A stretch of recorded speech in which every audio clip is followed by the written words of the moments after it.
Hi there, it's Marshawn Evans, reinvention strategist, life catalyst, and your GODfidence mentor.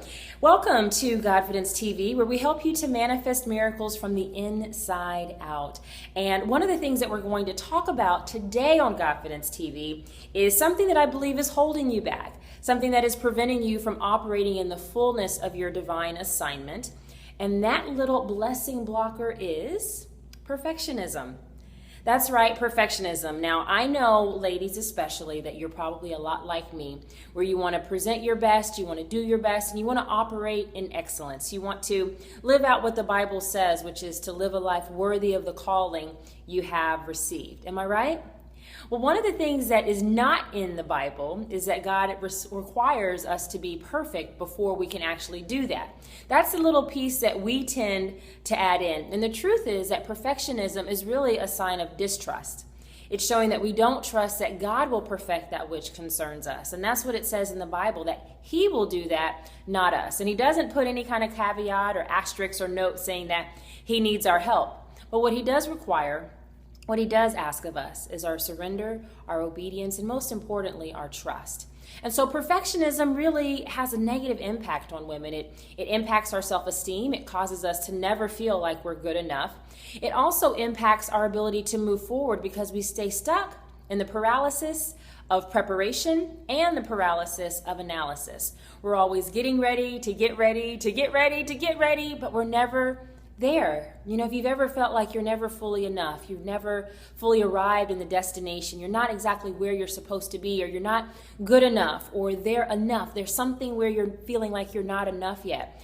And if you've ever felt that, then maybe you're struggling, whether knowingly or unknowingly, with perfectionism. I know a lot of women know they're perfectionists, and sometimes we wear it as a badge of honor, but that's really not what God requires. He requires not that we be perfect, but that we prepare and that we be available. And there's a certain point at which we have to stop perfecting and get into the game, because He really needs us to be able to do what it is He's put us here on earth to do.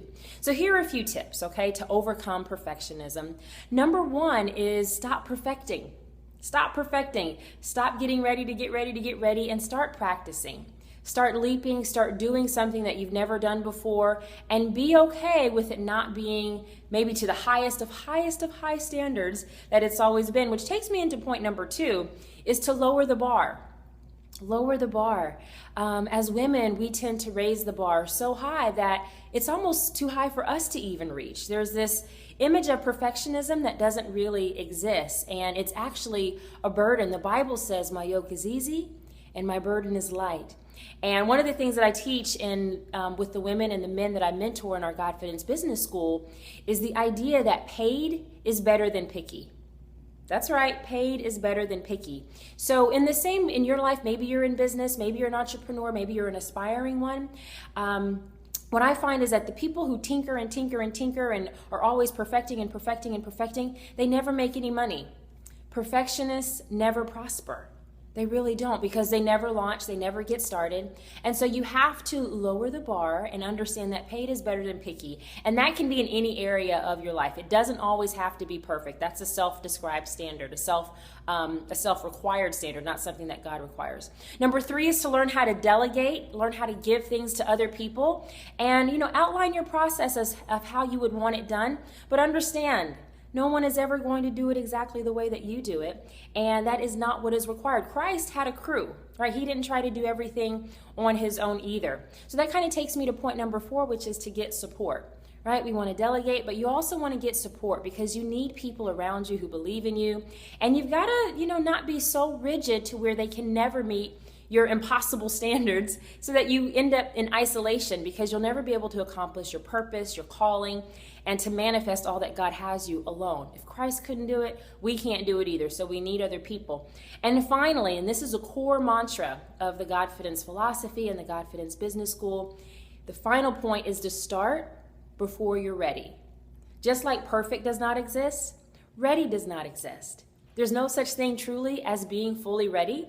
There is a such thing as being as ready as you're ever going to be, and trusting that if God gave you a vision, if He gave you an idea, if He's giving you this recurring tug to go out and do something, that is the okay. That is the approval that you are ready for such a time as this, that you have been called for such a time as this.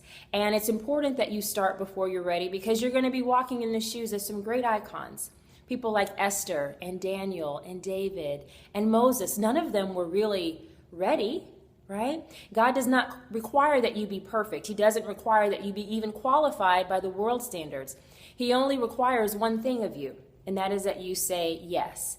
So I want to encourage you today to say yes to your calling, yes to your purpose, yes to that idea, or yes to that desire that's been inside of you, to use your mess and turn it into a message, to use your voice and to take your message to the masses, whatever that might mean for you, but understanding that God will perfect that which concerns you. All you have to do is say yes, take the first step, give yourself a break. I want to give you permission to give yourself permission to not have to wear that S on your chest, to take the cape off, and get out there, because the world needs what only you have.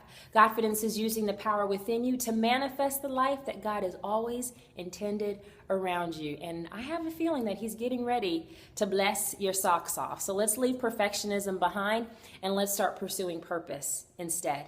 Okay, well, that's all we have for today on GODfidence TV. Believe me that I believe in you. I know the best is within you. It's just waiting to manifest through you. If you have some comments, feel free to visit me at marshawn.com or godfidence.com. I look forward to hearing from you. Take care and God bless. Bye-bye.